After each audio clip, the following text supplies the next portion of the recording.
It's March 26th, 2026, opening day of the 2026 season, and the Sacramento Athletics are predicted to win 81 games. 81-81, the preseason prediction.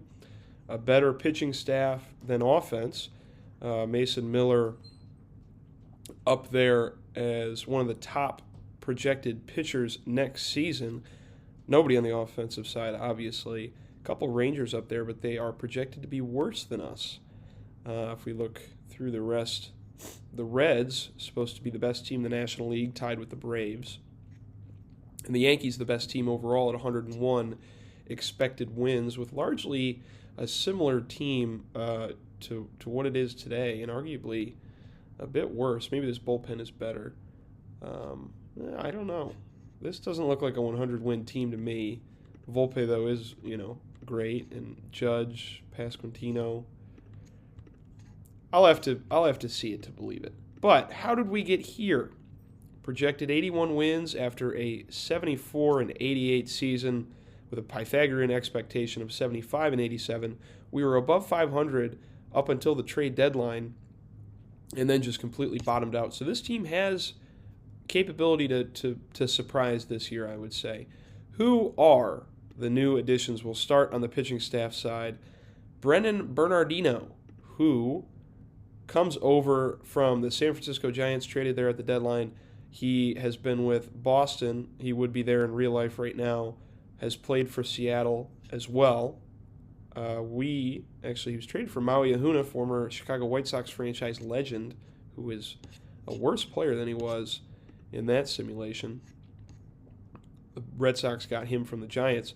I traded David Calabrese, who we had acquired on waivers, and he's not really a fantastic player at a bad spring training, so I don't think it's cheesing the system or anything. He does have 70 outfield range and is a lefty bat at 23, but we get a proven relief pitcher who immediately slots in to the number 2 role in the bullpen. The other pitcher we added, kind of a quiet offseason on this side, besides the acquisition of Brian Abreu, which we talked about in the last video, Lucas Giolito signs a 1-year deal for $5.5 million. He stuck around until January, took our cheap deal after a tough season back with the Angels, and because he was traded from, never mind. He was hurt this whole year after the spring training, traded from Boston to L.A. after being in L.A. in 23, and the 3 teams that he played for in 23. He's going to try and pitch his first full season in 3 years, and we're happy to have him on our team for as cheap as he is. His overall went down from a 50 that it was in free agency. The control has dropped, but his velocity has stayed the same, his stuff, movement. So I have faith in Giolito being able to put together a decent season for us and maybe a trade candidate if things go sideways. Garindo above him, and Mason Miller, of course, who, look at this skill set for Mason Miller after his 5.3 B-War season, not B-War, no, F-War season last year, R-War 4.2. Kikuchi and Sears, the last 2 starters, and then you can see the bullpen here.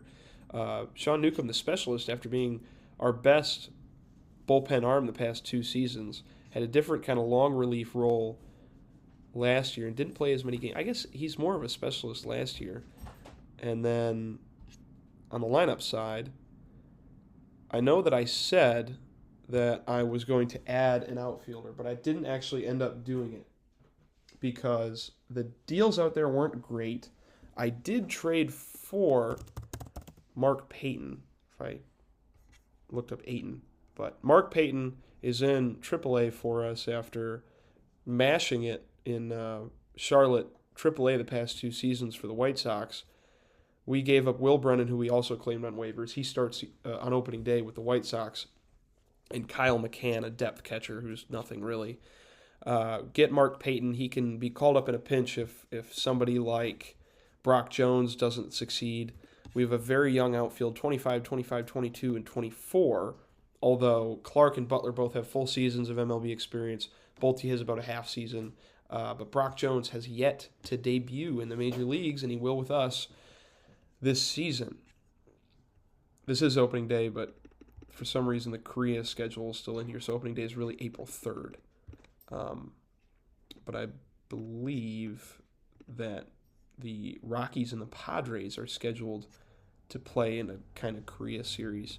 Casey Mize on the Padres now, and Cole Reagans on the Rockies. That's fun stuff. Joey Wentz versus Casey Mize, 2 Tigers. That's really funny. Did Joey Wentz have a good year last year? Toledo. Okay. Who'd they? Rule 5 pick of the Rockies from the Tigers. Fun stuff. Anyways, back to the A's. Hoping for Brock Jones to have a good season. Hoping for Lawrence Butler to break out offensively. Denzel Clark to not get hurt. And Henry Bolte to put together a solid season. He did not successfully get the DevLab boost to his contact. I'll check on that in a minute. Jeremy Pena is our shortstop. Signed him December 10th. Not the best defensively, but he's got a good enough bat, good enough glove for $2.12 million. I would say you can't really go wrong with a former World Series MVP. Ryan McMahon, we traded for, is now at third base. We sent a whole bunch of players to try and get his contract retained. The Rockies retained 75% of it. We're only on the hook for $4 million the next 2 years. Traded J.J. Bleday, Warner Blakely, Miles Naylor, Robert Puason, Clark Elliott, and Yehizan Sanchez. And maybe Sanchez the only... all these guys... Hagerstown Flying Boxcars. I didn't know that was a new team. Oh, it's in the Atlantic League. That's cool. I didn't know about this team. Well, he's already been released by the Rockies. Bleday will start with them. And the rest of these guys I really didn't see a future in. So McMahon comes over. Another legend of the Chicago White Sox sim. Won the World Series for us. Had 3 good years and then fell off. We will see. This glove is amazing, and he's an upgrade defensively at whoever we had at third last year, a mix of Matt Mervis and a whole bunch of other guys. Matt Mervis will still, I think, DH. Right now he's listed as a third baseman, but Soderstrom obviously at first. Miguel Vargas at first as well. Hernandez, Nick Gordon back. Jonah Heim we traded for. Switch hitting catcher. Didn't have to send much to get rid of him and retain most of his deal. Got Antoine Kelly, who's down in Double-A, and I hate that does that. And Mark Church, who is in Triple-A and spent spring training with us. He is a decent reliever as well. Traded Connor Wong, who had a good season for us last year, but Heim's a better player. Colby Thomas, who a number of teams had interest in. Nelson Beltran, and Osvaldo Bido, who is a 30-year-old quad A kind of player. So we get Heim. He steps into the starting role, displacing Shea Langoliers, who will get at bats. The skills keep going down, and I'm not sure that he's going to be good this year. I tried to shop him as I saw this downturn kind of happening, and he's not the best defensive catcher, but nothing was really worth it. He has been a positive player the past 2 years, though. Actually, the past 3 years. If you count this first year, he's barely positive. That's it for the Major League roster. We also added on minor league deals Josh Bell, who starts in AAA. He has had 2 consecutive bad years worth negative 1.5 WAR, so we'll see if he can rescue his career with us, especially if one of these guys gets hurt, Mervis or Soderstrom. And then we also brought in Tyro Estrada, who had a good year in San Francisco, but is now playing with us in Double-A. He is our backup shortstop, I would say. Nicky Lopez, look at this line here in AAA last year for us. He sticks around, though, just because we don't really have any organizational depth at that position. We signed 2 Cuban outfielders, 28-year-old Abraham Tejera, who is a righty that could come up if needed, if Bolte falters. And Luis Sandoval, a 23-year-old left-handed outfielder from Cuba. Different skill set between these 2 players, both on minor league deals. Not Bolte, no. I want Tejera. Tejera, more of a complete hitter. Sandoval. Toolsy better at, all right, I guess he's not really better at much than Tahara. Tahara overall better, I would say. But both of them were free, so it was a good pickup for us. We will go for, excuse me, I got a dog eating a shoe here. I'll be right back. So, where was I? The development program. Jack McKernan, secondary pitch development, improved whatever, was successful. Secondary pitches are better. He is, I think, a top 200 prospect in baseball right now, 55 potential. Our high school pitcher, first round pick, 5th overall last season, was the 78th prospect in baseball. I don't know. I really hope he comes along because my reputation is on the line with these two high school pitchers. Jacob Wilson, plate discipline, no improvement. Brady Basso, pitch arsenal program improvement. He has gone, I think, up to a 45 starter and a 50 reliever because his secondary pitches are a little bit better. The scouting hasn't really gone up. I guess he has improved his control. That's about it from Basso. These pitches have gone up, though. I thought his stuff would go up, but maybe not. And especially for an outstanding outcome, I wanted his stuff up to 50 because he's been a quality guy. He'll be up if Kikuchi or one of the lefties doesn't do well. Henry Bolte quality of contact was successful, but this is still a 40 out of 45. So I guess we'll have to see. I was wrong when I said before. I guess we'll have to see if it translates on the field. Hopefully. The defense has gone up as well for Bolte, so I'm excited for him. Brock Jones tried to improve his defense in center field. Jeremy Pena tried to improve his defense at shortstop. Both those failed. Tried to improve Suzak and Malone's defense. That failed. And Mervis and Hernandez, who failed. Why does this do this? Okay. Mark Payton's defense improved in left field. It was like 40-50, and now it's 50-60. Soderstrom's defense improved at first base because I had him at left field, and this is something that recently just got patched, and I got bitten by it even though I just updated the newest patch. I had him at left field, and then right before the program finished, I moved him to first because that's where he's going to play.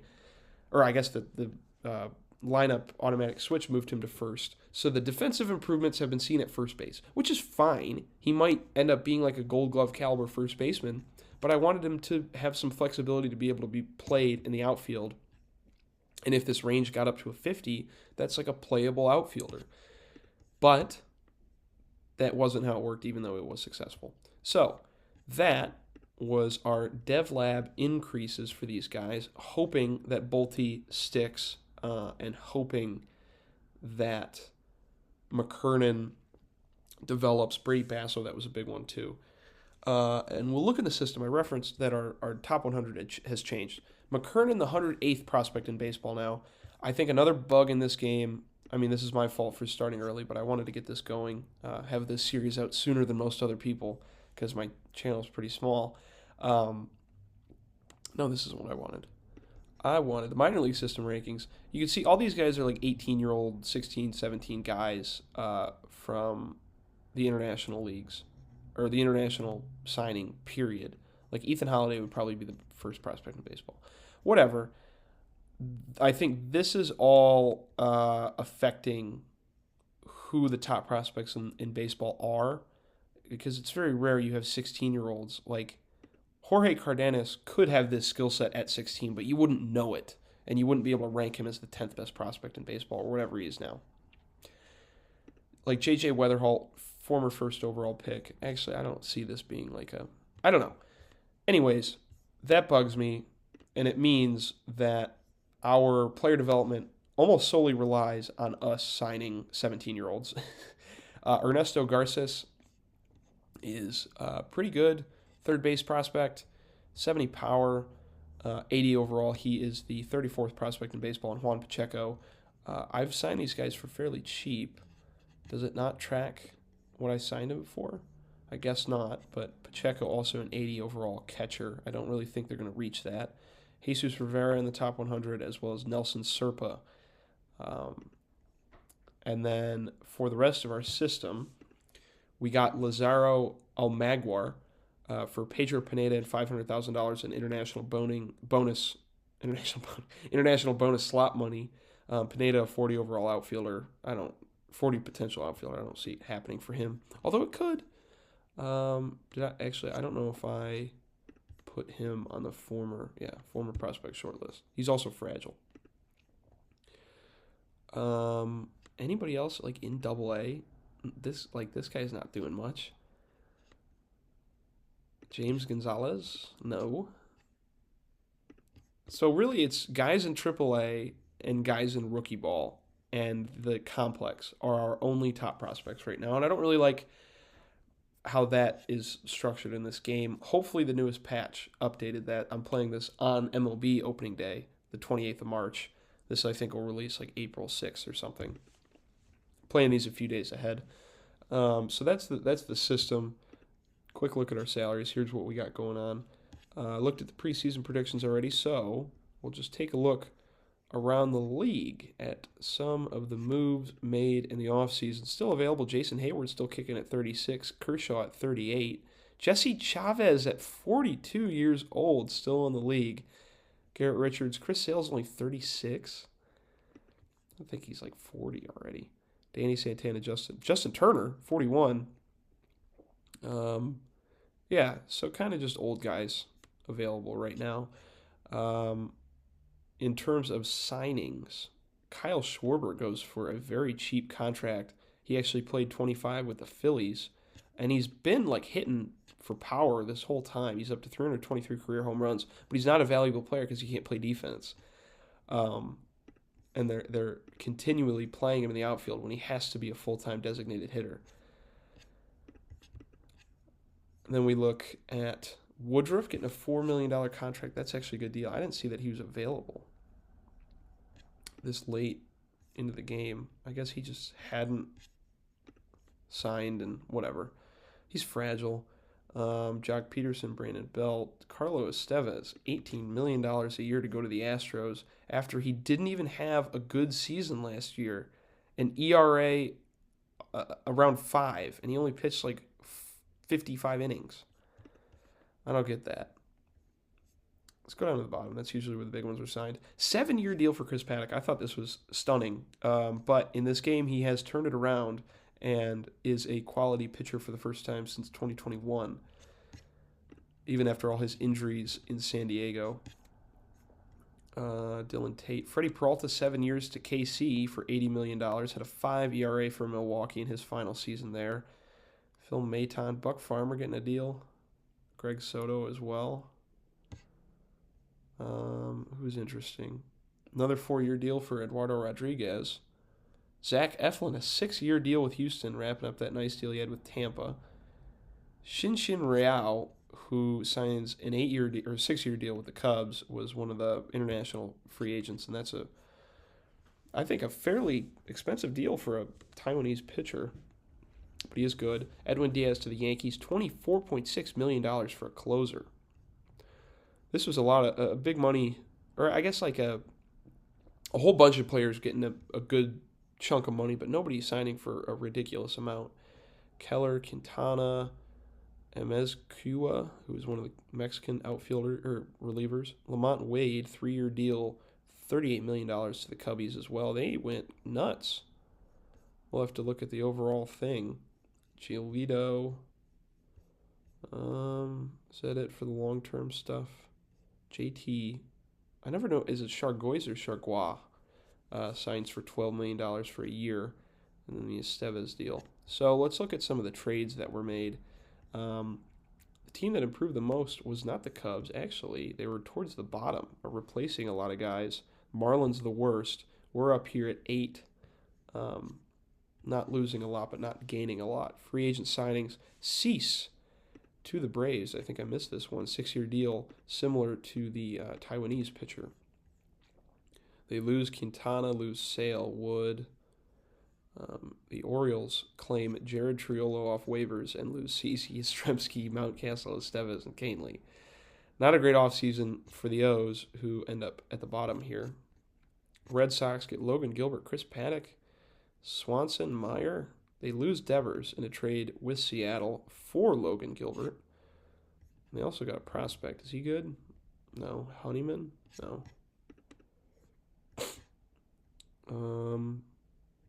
Who else is up here?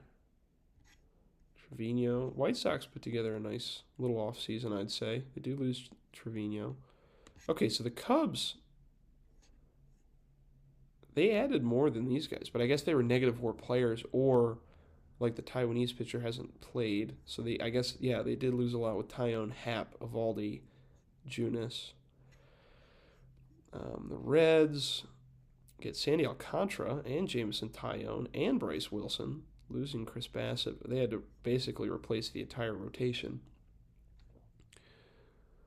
Parker Meadows traded to the Yankees. I don't like to see that. They get Nestor Cortez to the Tigers. Graham Pauley for Casey Mize.